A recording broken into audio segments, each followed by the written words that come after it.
if I was a child that was alienated Mm. and just say my mom kept me from my dad, Yeah. and I go to my dad and I say, well, you left me. Mm-hmm. And he says, no, I didn't leave you. Here's where I tried to fight for What you are for you 10 calling me a years. liar? Are you calling me a liar, Dad?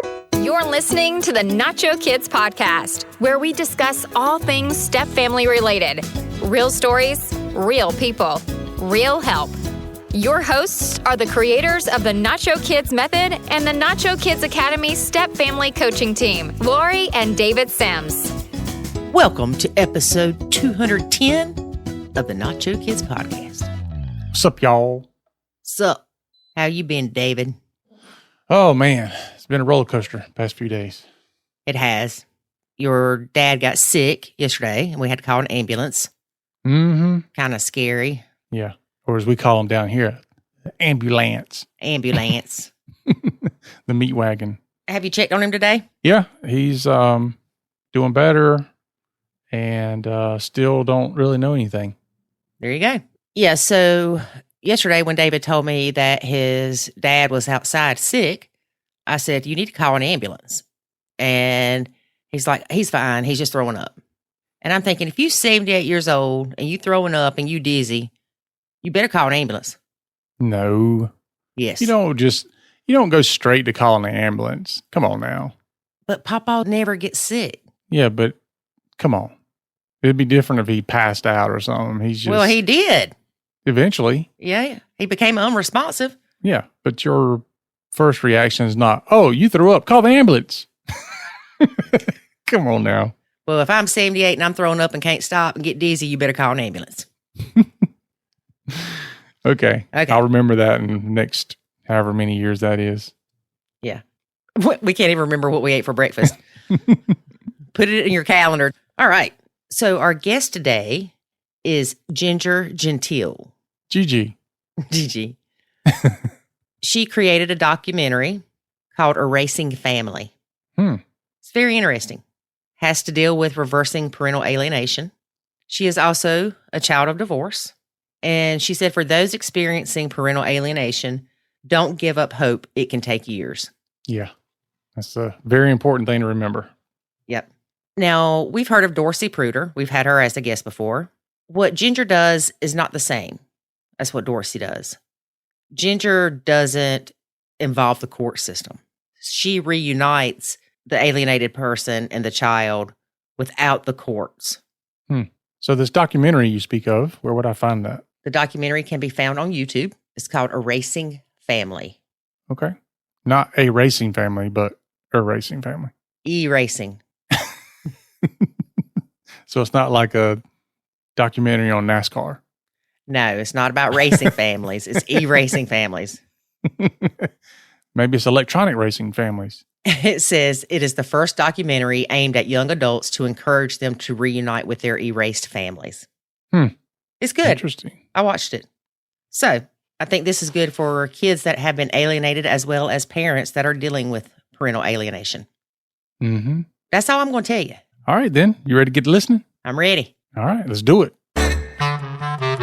Today we have Ginger Gentile, who wrote the documentary Erasing Family. Hey, Ginger, how are you? I'm doing really well, Lori. How are you? Good. And I guess you didn't just write the documentary, you produced it, correct? Well, so I'm not sure if one writes a documentary. So I directed the Erasing Family documentary and I also produced it. So directing is, you keep the big picture in your head and pay attention to details. You say where the camera goes. In documentary, you're interviewing the people, you're supervising the edit, and then the producer is more logistics and raising money. So in this case, I raised about $500,000 to make Erasing Family. Awesome. So what got you interested in this? Were you a child of parental alienation? Were you in a blended family? What made you get into this? So actually what made me get into making documentaries about divorce, like Erasing Family, and now working as a coach with families suffering alienation, it wasn't my own story. It was, I met a man who the first thing he told me was that he hadn't seen his daughter in 6 years. Oh. And I, like a lot of people, like, oh, you must have a bad lawyer. Let's go to the courthouse. And then I realized it was a systematic problem beyond him. Mm-hmm. Now, what's interesting is I think 3 years into making the film, I realized I had gone through this as a kid. Yeah. But when you're a child, this becomes so normalized that you don't see it as a problem until you have an aha moment where you pull together that what your parents did to you was not normal, that it was traumatic. And for me, it was making a film that took me to realize it. So it took me, I was in my early 30s and worked on this issue for years before I snapped out of it, which is why so many kids who suffer from parental alienation, which, the way I define it is, they're being prevented from loving a parent or one side of their family by someone else in the family, usually the other parent, but it could also be a grandparent or a step parent. The kids don't just snap out of it.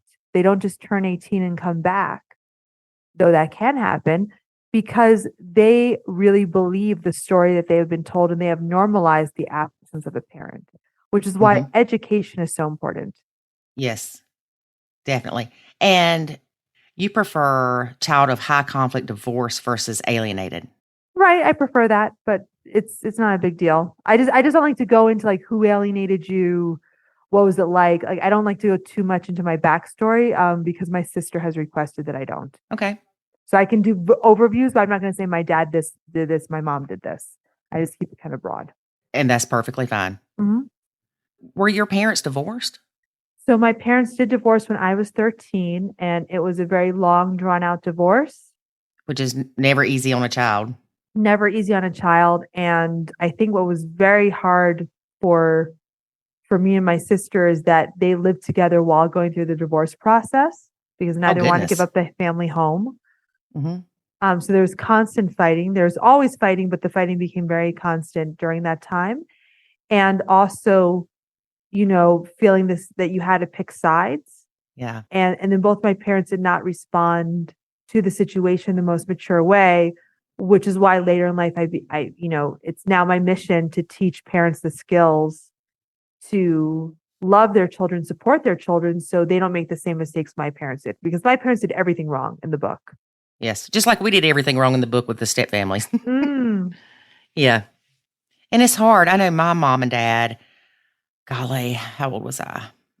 30, 31 when they split up. Now, granted, they probably should have never been together. My childhood was threats of divorce every other week. And they were miserable together. But when they split up, it was still hard. Even though I was an adult and I wasn't living at home, I still went through the picking sides kind of thing. Like my mom would bash my dad and I would say, I'm not your friend. I'm your daughter. He is my father. Don't bash my dad. Now, I'm a daddy's girl. So, that didn't go over well. My mom and I always had a difficult relationship, I'll say. But my dad, he wasn't one that really bashed her. So I didn't have to have that discussion with him. But again, it was still difficult. And then, of course, Christmas, you're like, oh, well, whose house do I go to? And it gets very complicated. Yeah, that sounds very tough and heartbreaking as a kid to have to go through that. Yeah. So tell us a little bit about your documentary, because I did watch it. And parental alienation or child of high conflict divorce, is very close to me because my sister went 11 years without seeing her daughter before she died. Wow, that's heartbreaking. And it was basically, they were married. He took the child to his parents for quote, quote, summer vacation and never brought her back. So there was no court order saying who had custody. My sister couldn't get anywhere with the police trying to help get her kid back because they didn't want to get involved. It's a family court thing. They were in different states. And my sister didn't have really the money to fight it. And honestly, she got into a very, very bad place in her life, doing drugs and just looking for that one person that would I'm not even going to say like boyfriend wise, but just looking for that one person that was going to give her hope in people again. And like I said, unfortunately, she did pass away before seeing her daughter again. And that was horrible, horrible. I have had the opportunity to talk to her daughter a few times since my sister passed away. And she does remember some things about my sister that are good, not just the crap that other people were telling her about my sister. Yeah. So it's hard to go through. So tell us a little bit about your documentary, what you experienced, and just a little bit more about it. So my documentary is called Erasing Family. It's the second film I made about this topic. The first film I made is called Erasing Dad, and that came out in 2014 in Argentina, a country that I lived in for many years. And after I finished Erasing Dad, I wanted to make a new film. I moved back to the United States, and I started doing research. This is around 2015. So the big things that I saw were that everybody was now on social media, including kids who wanted to talk about not being able to see a sibling due to alienation.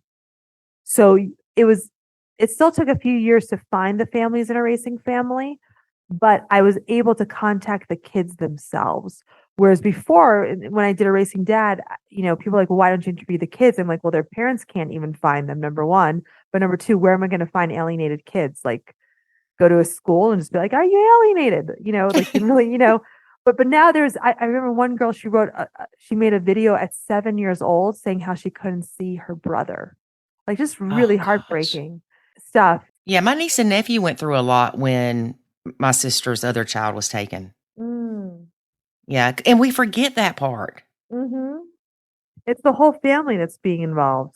Yeah. So then the other thing I noticed with Erasing Family is how many moms were affected by this in the United States.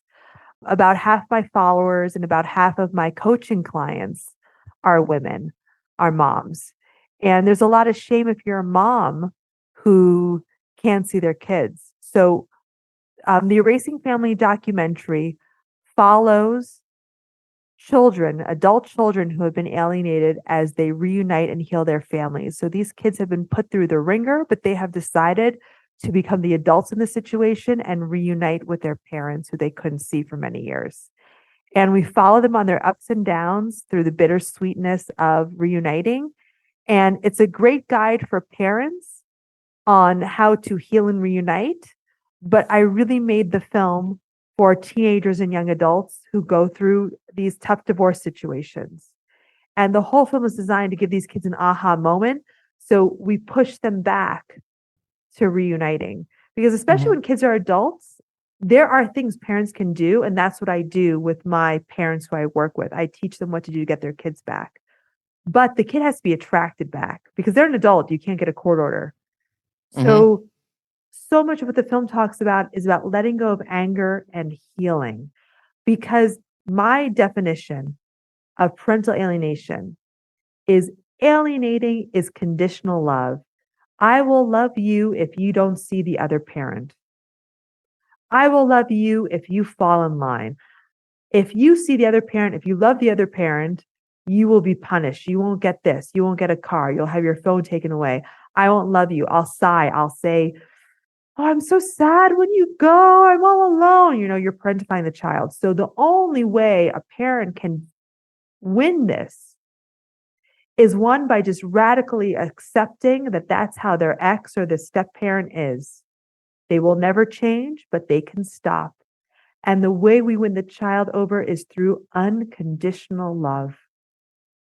What the child needs is to feel that they are loved, even if they hate you. Even if they say, I don't want to see you, you love them back. This is different from not setting consequences.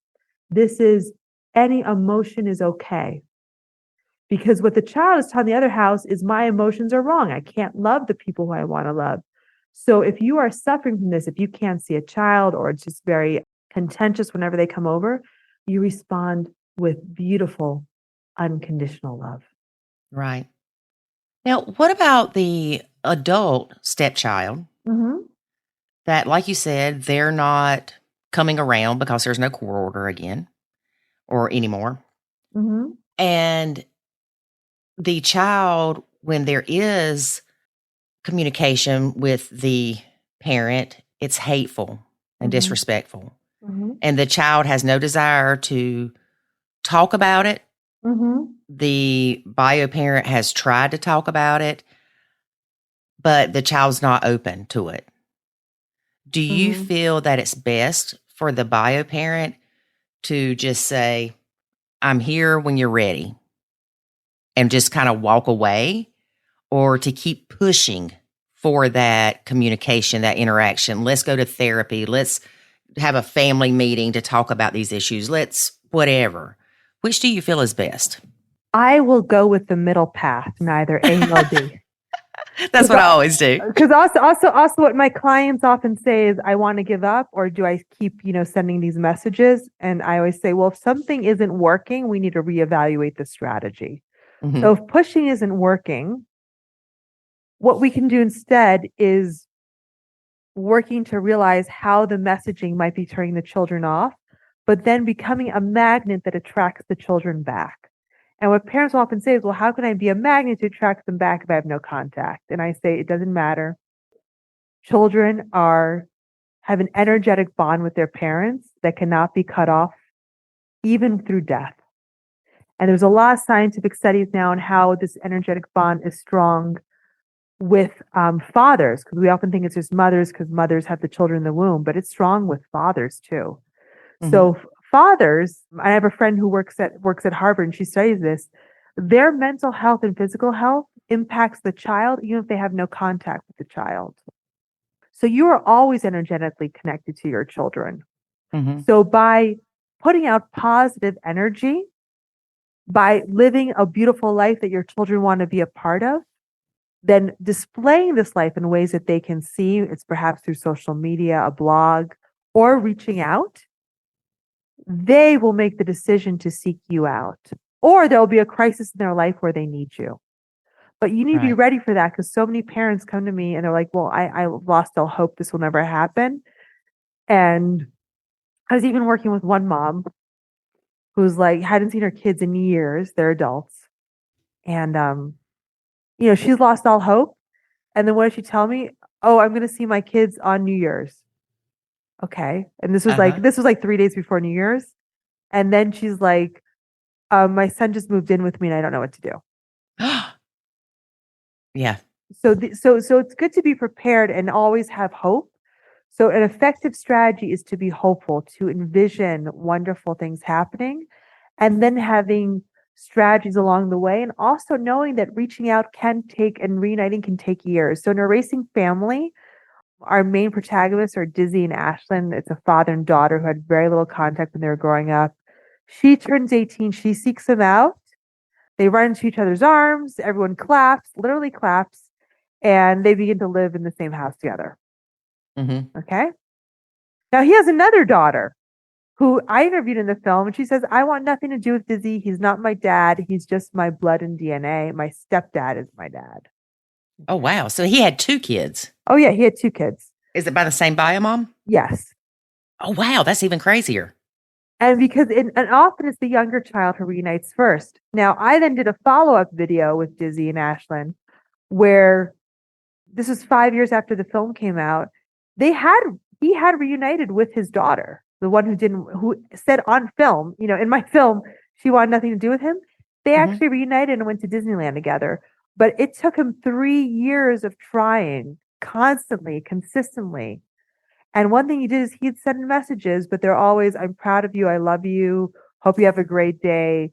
No need to respond. So he's not out there saying, we need to talk. Right. We need to work on this. And he also said how important it was for him to let go of his own anger. Oh, yeah, definitely. Now, have you ever experienced kids that were not physically alienated from the parent as a child? Mm-hmm. Now, of course, there were things that were said from the other bio parent to bash the other bio parent. But as the child aged, they alienated themselves. So technically, we would call that estrangement. So when a child decides not to have a relationship with a parent for whatever reason, that is estrangement. Alienation is when there's a third party involved, like a step parent, another parent, a grandparent who's blocking that relationship. Estrangement is a huge issue. Millions of children, adult children in the US are estranged. They have no relationships with their parents. And I work with parents who they come to me saying they're alienated, they're actually estranged, and I still work with them. And sometimes it might take us sessions to realize what it's actually happening. So I was working with one dad who, he reached out to his son after 10 years of not reaching out. His son was an adult, with a text message like saying Merry Christmas. And his son reaches back with this long list of things his dad did. You were high in my presence, you were drunk in my presence, you this, that. And he was like, I'm ashamed to be your son. Ooh. And the dad, when he was working with me, his first reaction was, this is all untrue. These are lies the mother told. And then the next session, he goes, you know what? That stuff's true. I did get high around him. And then I said, well, then you know what? Sending out Merry Christmas texts isn't going to do it. You need to apologize. And so a lot of parents so I try not to get too much in like, are you estranged? Are you alienated? But so many parents, they give up after not having the response they want. I have one client, it's been 20 years since he's talked to his daughter, and he's reached out a few times. And I said, if you reach out to her, you need to apologize for not reaching out. And he's like, well, I'm alienated. I'm like, but you also haven't tried. Right. So it's important. And, each case is different. It's important to have a strategy to reach out to a child that honors their feelings and their wishes, listens to what the concern is, tries to find out what the real concern. Are they scared because the other parent will get mad? Are they truly upset because they believe things you've done? Have things that you've done been blown out of proportion? And then creating a unique strategy for that situation. Right. Now, I'm sure you've probably heard of Dorsey Pruder. Yes. I know her. Yes.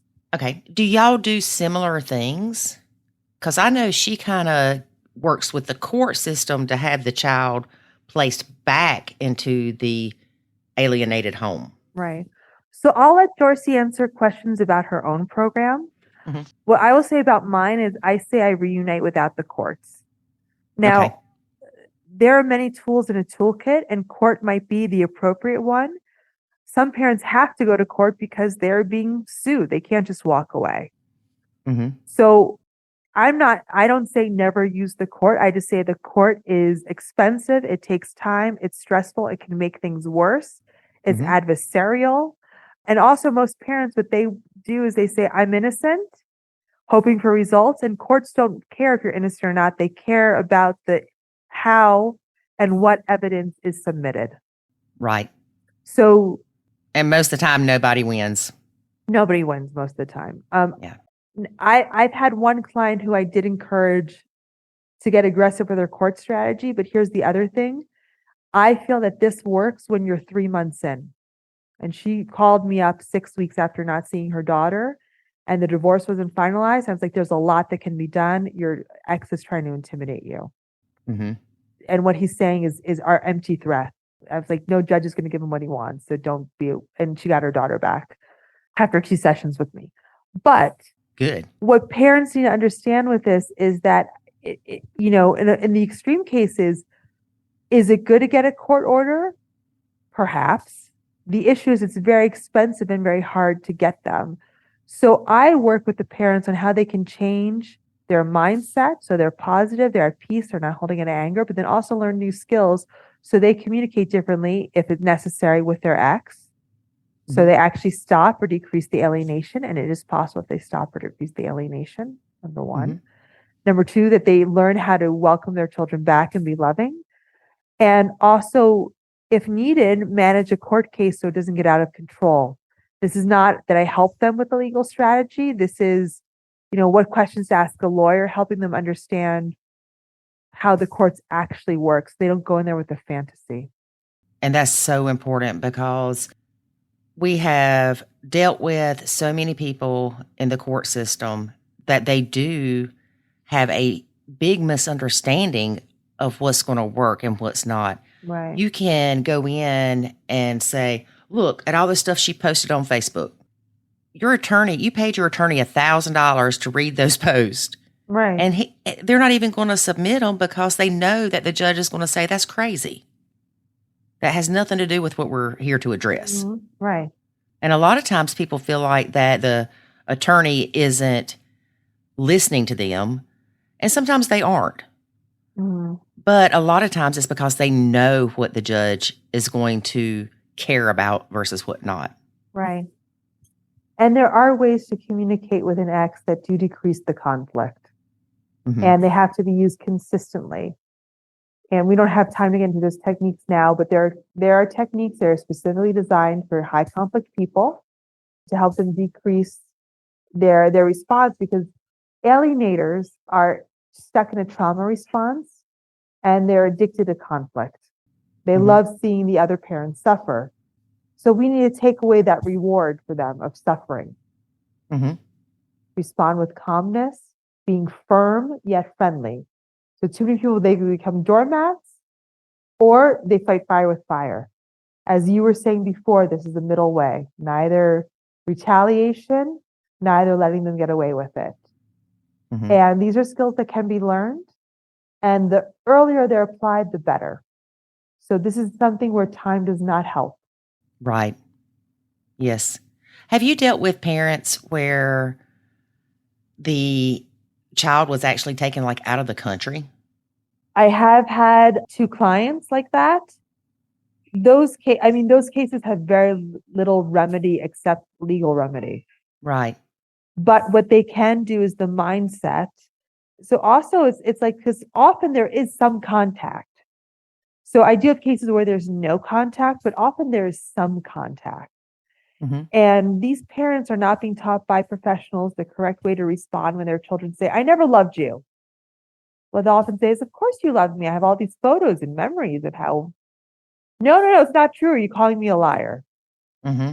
So it's so important that we listen to the kids, acknowledge and validate what they're feeling, thank them for sharing their feelings, which is not saying that those feelings are correct or okay. Yeah, I was going to say, even if it's like cockamamie stuff, just craziness. But you don't ever apologize for what things you didn't do. Okay. You acknowledge that must be tough that they feel that happened, or that must be tough to feel that way. Mm-hmm. You abandoned me.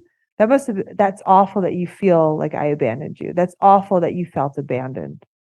Right. Just, I'm sorry I abandoned you because that's not what happened. No, you're apologizing for the emotion. And then also in the kid's mind, if you weren't there, you abandoned them. Mm-hmm. Even if you were trying. Yeah, sometimes it's perception. Right. Even if you were trying to be there, that the kid doesn't know that. And then a lot of parents want to prove that they were trying things. Right. And so you suggest not doing that. Exactly. Because kids want a mom, they want a dad, they don't want a lawyer, they don't want a detective. So if I was a child that was alienated and just say my mom kept me from my dad. Yeah. And I go to my dad and I say, well, you left me. Mm-hmm. And he says, no, I didn't leave you. Here's where I tried to fight for you. What, are you calling me a liar? Are you calling me a liar, Dad? But then he's got this proof. I don't want to see your proof. I know what happened. Maybe you fake the proof. You see, you can't win when you argue. Yeah. Because the child is itching for an argument. Right. See, I'm thinking the child would be like, oh, well, let me see that. But maybe that's just because I'm open-minded. Right. Some children might. And if a child requests that, that's one thing to consider. But children reunite because they experience unconditional love. They don't reunite because of proof. And I've talked to so many alienated children who either never cared to see the proof, even though their parents offered it. Mm-hmm. Parents say, I can show you everything. I don't care. Yeah. Like, it's just, it's the love. I know of stories where the child would still believe the lies, but be living with the parent who the lies were told about. Really? Oh, of course. Because children respond to love and resources. They want someone who will care for them and protect them. Yeah. They don't care about what happened. And also what happened is so we can never really know what happened. Most of our memories are made up. Half of our memories are not true. So it's just with a parent to say, I want to show what happened, or they have to realize. They don't have to realize anything. This isn't a whodunit. This is a relationship with your children. Right. Then how? So I guess you don't even try to convince them that their memories aren't true. No, how would you like to feel if someone tried to convince you your memories weren't true? I'm probably not the person to ask because I'd be like, oh, that'd be interesting. Oh, okay. Yeah. Well, most people would be offended. Well, it's like if you talk to a Christian and you say Jesus didn't exist, it's all made up, they'll probably get offended. Yes. That's another way to look at it. So when people have beliefs or they're angry, we cannot enter logical arguments with them. Right. They're not capable of processing logic. So the first thing we need to do is to contain them, have them calm down, and then we can have a rational conversation, but it might be about something else. It's not about what happened. Right. Because they obviously don't want to talk about that. Yeah. Just Exactly. kind of, how are you doing? How's school, work? Right. Those kind of things. Keep it light. Yeah. And that makes sense. Mm-hmm. Because I never thought about that until you actually just said it, that the kid can be like, oh, you're calling me a liar. Mm-hmm. So I don't want to hear anything else you have to say. Right. Even if you have concrete proof, they look at it as you're calling them a liar. Exactly. Whereas I would think that before talking to you, I would think that being able to show them something, proof, would make things better. I mean, if a child asks for something, show it to them. Right. But it often doesn't make things better, because then it's not about love. It's about who has better proof. Yeah, that's true. So, and some things you can't prove. If the child is saying, some things you can't. When I was 10, you whipped me with a stick. And if that never happened, you can't prove something didn't happen. That's a very good point.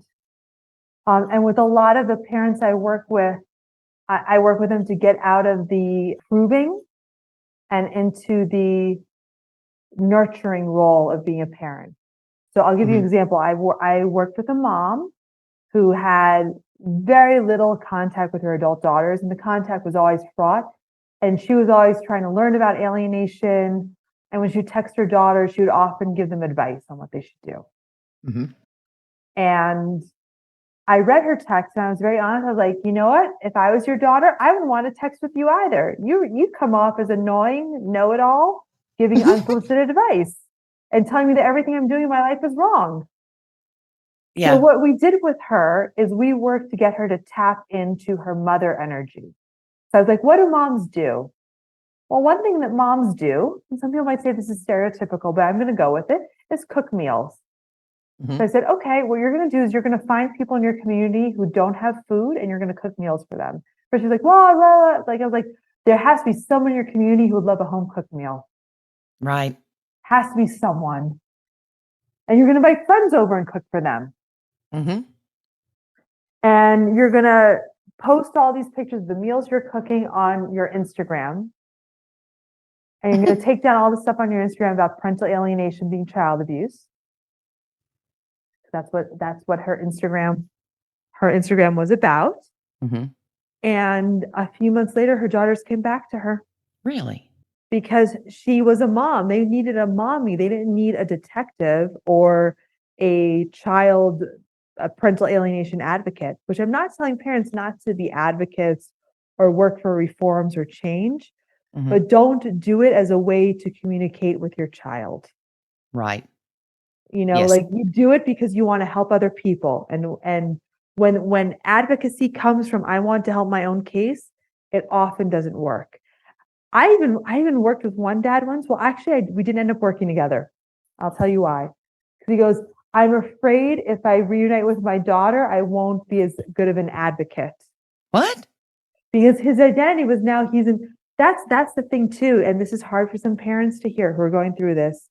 It is very easy to become addicted to being the victim. Yeah. And that victim energy, that martyr energy, it does not attract your kids back. Right. So to be very careful, because the world is full of people suffering. You know, some people even say life to live is to suffer. We all suffer. Mm-hmm.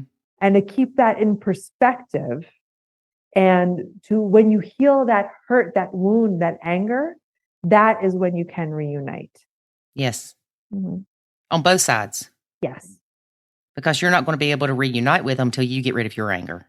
Exactly. And then also remember, your child has been traumatized. You cannot respond adequately to a traumatized child if you are still in a traumatic loop. Right. Mm-hmm. Yes. So I think it's important for parents, even if they feel very little hope right now. And trust me, I've seen some weird, surprising stories. So I always tell people, prepare to reunite, because you don't know when your kid is going to knock on your door, and you better be prepared, because otherwise you get one meeting and then you never see them again, which is what no one talks about. The people who are alienated, they get one meeting and then that's it. One chance. They weren't ready. Right. So this is different than you reaching out multiple times. But if your kid comes to you and you're still full of anger or sadness and grief, they might be like, I don't want to be around this sad person. And I had Debbie Downer. I had a woman tell me that she was separated from her mom at age 4, finds her mom at age 16. And she said her mom was so shattered by being alienated that she has a relationship with her, but it's very minimal. Mm-hmm. Because she's just so broken from it. So parents will often say to me, well, okay, I'm suffering from this. I don't want to be happy. I don't deserve to be happy. I'm like, you know what? You need to be happy for your kids. Mm-hmm.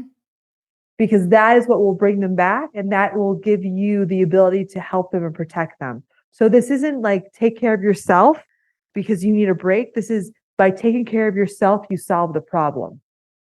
It's not an either or. Yes.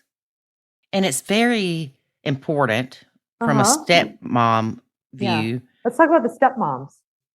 Let's talk about the stepmoms. But if you've got a child that has been alienated and you're the stepmom, when that child is ready to come back around, you are less likely to have forgiven that child for the hurt they have caused. Mm-hmm. And you have to be careful because you can influence your significant other or cause problems with the reunification. It's very true. So talking about stepmothers, what did you think about Karen in the film? Oh, I didn't know you were going to ask me something specific. Okay. Wait. She's the one that adopted the kids. Yeah. So she's the stepmom who adopted Brian, and she shows him the birth certificate. Yes. And says, now it's like your mom never happened. What did you think about that? I don't like her.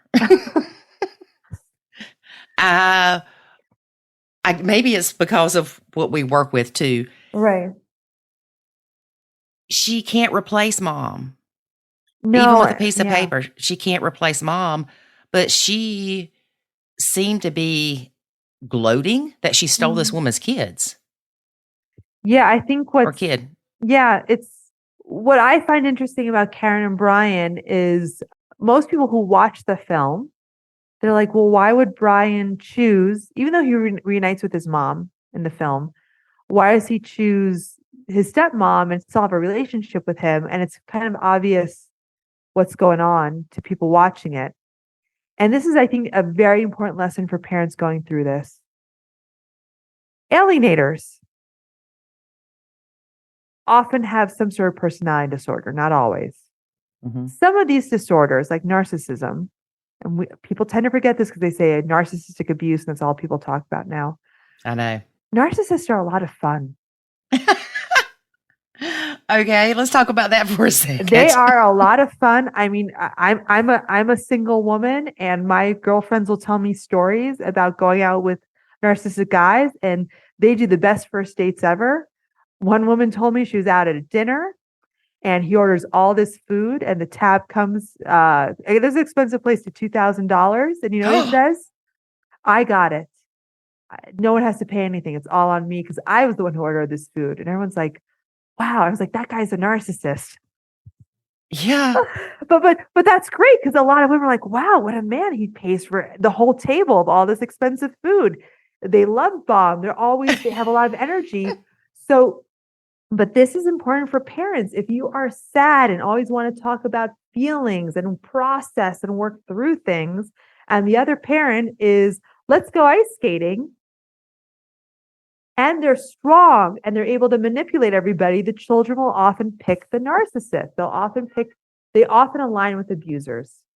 Yeah. Because these people, I'm not mentioning anyone specific here, are also a lot of fun. They have their stuff together. Mm-hmm. They're probably successful at work. So the child says, okay, I can go with my stepmom who is successful in her career, always planning fun activities, full of energy. And if I cross her, I know she won't love me no more. Or I can go with mom who's sad, and just wants to talk about why I don't love her. Right. So it's so important for parents to keep it fun and to keep it light. It's so important. Yeah. And I think we forget that a lot. We do. I know with my son, we cut up constantly. Yeah. But I do on occasion have serious conversations with him. But it's almost like pick your battles kind of conversations. Like which ones do I feel like I really need to talk to him about, or just kind of pile them all up together and do them at one time. So we're not having these deep in-depth conversations every day or every week. But when something comes up that I feel like I need to talk to him about, I can, and he's receptive to it because we're not always so serious.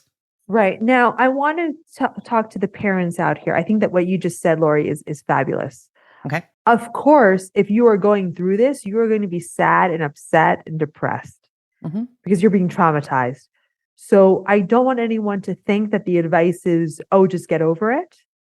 This is because a lot of parents say, oh, I've been through PTSD. And I say, no, you are going through traumatic stress now. PTSD is past. Right. I went to war and now I hear loud noises. I think it's a bomb. That's PTSD. If you are actively being alienated, it is ongoing trauma. So the more you can get out of the trauma brain, which is a process, the more clear you see the situations and the more effective you'll be in finding strategies to communicate with your kids. But this is not to say just snap out of it. This takes a lot of work, and it's okay if you're still a work in progress, but it's important just to keep it light with your kids, keep it fun, and then also to be in a good enough place with your kids. Because I worked with one mom who was so depressed, she couldn't get out of bed. She was able to go to work. She hadn't seen her kids for a very long time. So she just stayed in bed, and she had a dog, and she actually paid someone to walk the dog, even though she had plenty of time to walk the dog.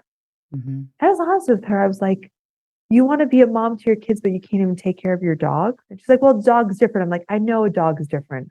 I'm not saying the dog's your kid, but it represents the love and kindness you have. You have to take better care of that dog. Right. So we worked with her just to get out of bed. It took us 2 sessions for her to go get coffee and a cookie. Because I said, let's just go to because she's working from home. Go to a coffee shop and get a cookie. Yeah. But that is necessary to reverse this, because if you aren't able to take care of yourself or take care of pets and other people, which is why another thing that I recommend to my parents, volunteer.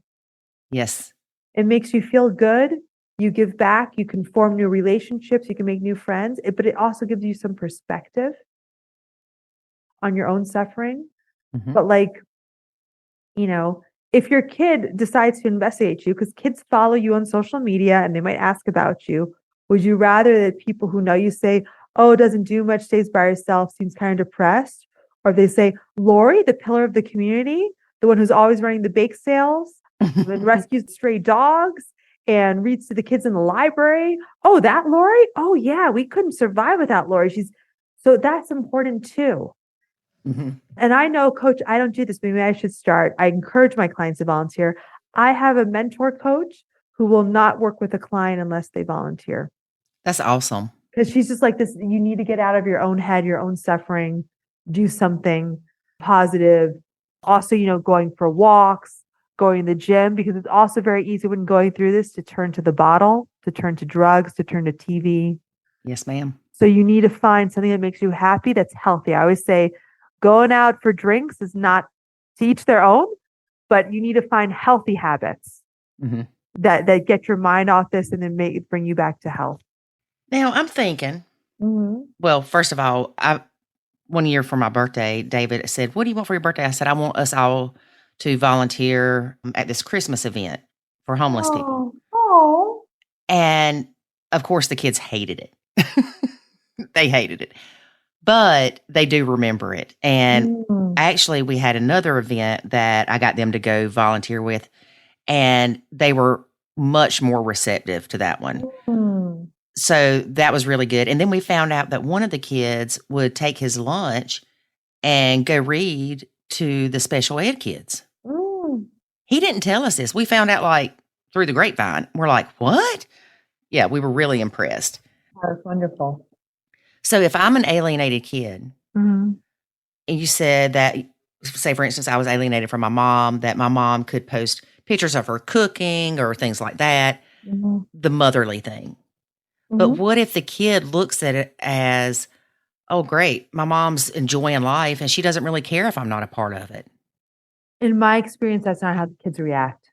And you can always say to your kids, not I miss you, but you can always say, have some posts or share stuff like, wish you were here. Can't wait to do this with you too. Right. Or even just say, had fun with all the kids, wish so-and-so was here. Okay. I can see that. But I guess the way I was thinking about it is more if the kid is playing victim.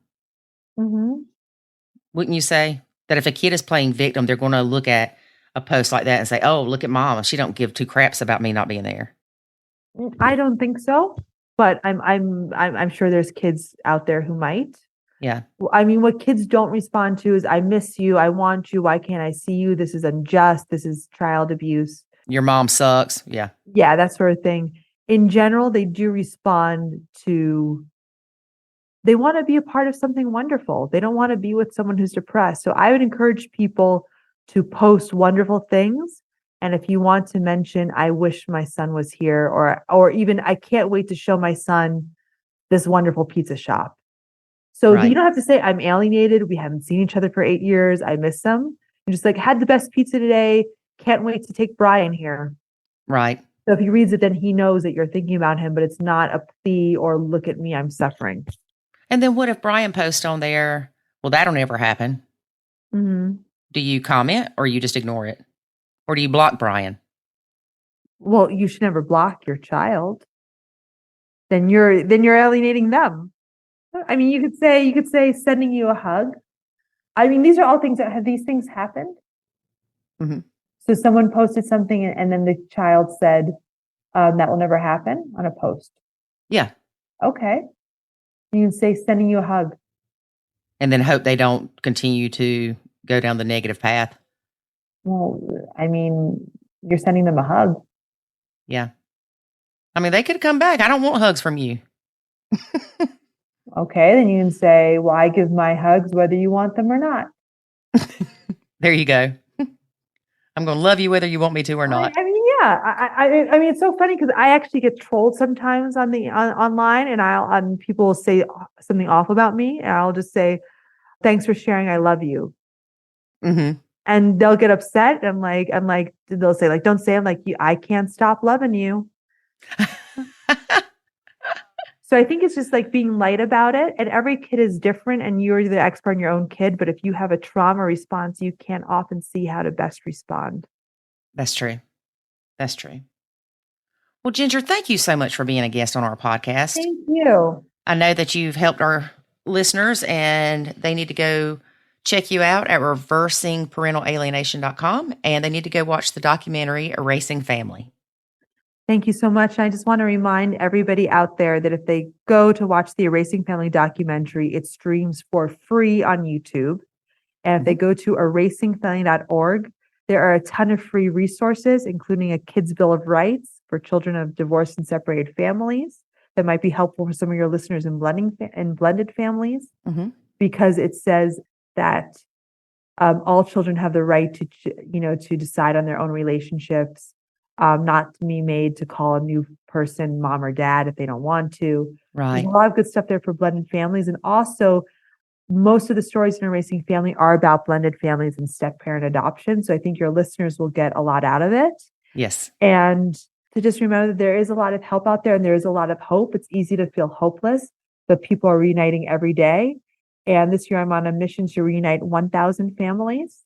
And I encourage everybody to surround themselves with healthy, hopeful people who are reuniting, and to be careful about, letting in too much negative resources.